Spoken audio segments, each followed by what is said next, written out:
ये बात उन दिनों की है जब बुद्धा मरवन में अपना समय व्यतीत कर रहे थे। इस समय तक बुद्धि की प्रसिद्धि दूर दूर तक फैल चुकी थी।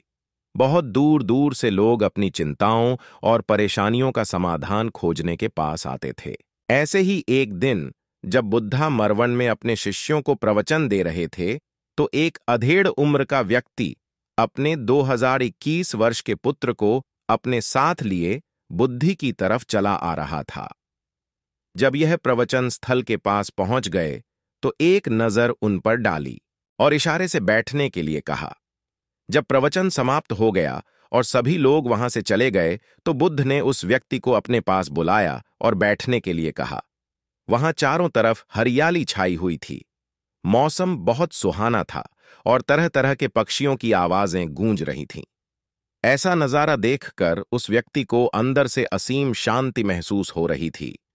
इसके बाद बुद्ध ने उस व्यक्ति से आने का कारण पूछा तो इस पर व्यक्ति ने कहा, यह तथागर, मैं 2 दिन की लंबी यात्रा करके अपने पुत्र को आपसे मिलवाने लाया हूं।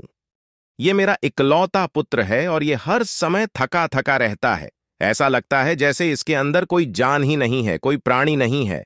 इसका स्वभाव भी काफी चिड़चिड़ा हो गया है। अगर हम इससे कुछ भी कहते हैं तो ये हमारी छोटी छोटी बातों पर गुस्सा हो जाता है।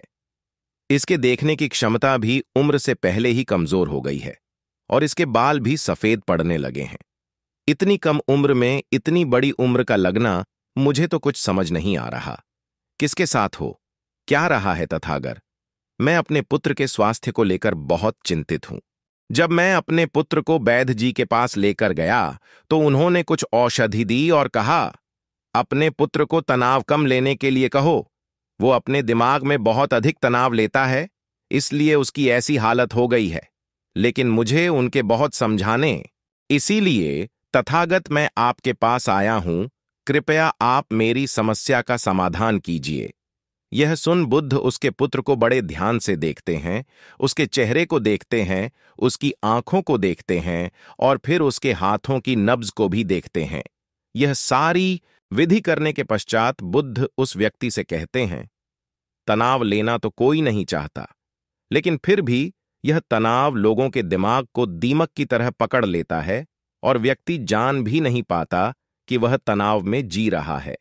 लेकिन अगर व्यक्ति तनाव के कारणों को अच्छे से समझ लेता है और तनाव के बारे में कोई ऐसा पैमाना बना लेता है जिससे वह जान सकें कि वह कितने तनाव में है, तो वह इस समस्या का समाधान भी खोज सकता है। सबसे पहले तो तुम ये समझो कि तनाव होता क्या है। जब भी कोई व्यक्ति कोई काम कर रहा होता है लेकिन उसका मन कहीं दूर भटक रहा होता है, कल्पनाओं में होता है, तो उसके शरीर और मन के बीच एक दूरी पैदा हो जाती है। यह दूरी जितनी अधिक होगी, व्यक्ति उतनी ही ज्यादा बेहोशी की अवस्था में होता है और शरीर व मन के बीच की इसी दूरी, इसी खिंचाव को तनाव कहा जाता है।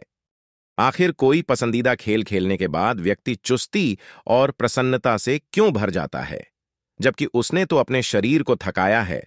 लेकिन समझने वाली बात यह है कि खेलते समय मन और शरीर एक साथ पूरी तरह से उस खेल में केंद्रित होते हैं, जिससे शरीर और मन के बीच दूरी पैदा नहीं होती और कोई तनाव पैदा नहीं होता। और अगर दिमाग में कोई तनाव था भी तो वो भी दूर हो जाता है।